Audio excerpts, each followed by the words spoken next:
কাঞ্চনজ্যোতি চ্যানেলে সকলকে স্বাগত। আশা করি সকলেই ভালো আছেন। চলে এসেছি নতুন একটা ভিডিও নিয়ে।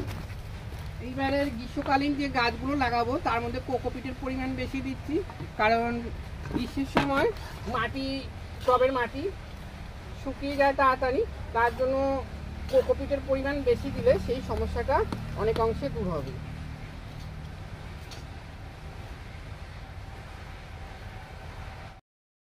এছাড়া সেগুলো কম্পোস্টও মেশাতেই হবে, সেটা তো আর বলার অপেক্ষা রাখে না। তো আমি এখানে ভার্মি কম্পোস্ট দিয়ে দিচ্ছি। এই সঙ্গে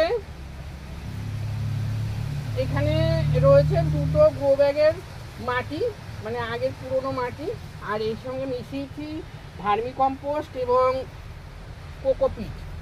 সেটা আমি ভালোভাবে মিশিয়ে নিচ্ছি। এছাড়া আমি যে সমস্ত উপকরণগুলো ব্যবহার করব সেগুলো তো আপনাদের দেখাবই। এই যে এখানে নিয়ে নিয়েছি গ্রো ব্যাগ। গ্রো ব্যাগের মধ্যে কিছু বাগানের আগাছা রয়েছে, এর মধ্যে দিয়ে দিচ্ছি বাড়ির শুকনো পাতা। এখানে আম পাতা আর কিছু অন্যান্য পাতা, গাছের পাতা রয়েছে। আমরা জানি অ্যালোভেরা গাছের পাতা থেকে জেল সমস্ত কিছু গাছের জন্য আমাদের নিজেদের যেমন প্রয়োজন এবং গাছের জন্য খুবই উপকারী। তো সেই অ্যালোভেরা গাছ বেশ কিছু ছাঁটাই করেছিলাম, সেগুলো এর মধ্যে দিয়ে দিচ্ছি। এরপর দিয়ে দিচ্ছি কিছু পরিমাণ মাটি, মানে এই যে আমি যে মিশ্রিত মাটি তৈরি করেছি সেই মাটি।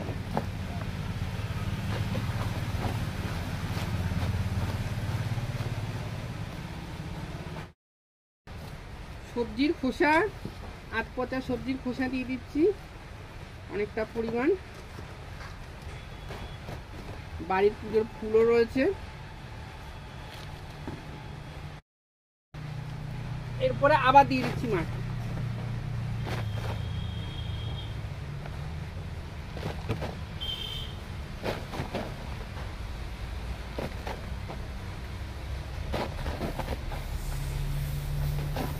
দেখো মাটিতে গ্রো ব্যাগটা ভরে গেছে, একটুখানি ফাঁকা রাখবো। বাড়িতে লাউয়ের বীজ থেকে চারা তৈরি করেছি, সেখান থেকে একটা লাউ গাছ এর মধ্যে বসিয়ে দিচ্ছি। লাউ গাছের চারাটা তোলার সময় অবশ্যই আমি মাটি সমেত তুলেছি, যাতে কোনো রকম শেকড় আঘাতপ্রাপ্ত না হয়। তারপরে আরও কিছু মাটি দিয়ে ভালো করে গাছটাকে লাগিয়ে দিচ্ছি। এইভাবে অল্প পরিমাণ মাটি সহযোগেই আমি লাগিয়ে থাকি। এরপর জল দিয়ে দিচ্ছি। জল দিয়ে গাছটাকে সুন্দরভাবে বসিয়ে দিচ্ছি।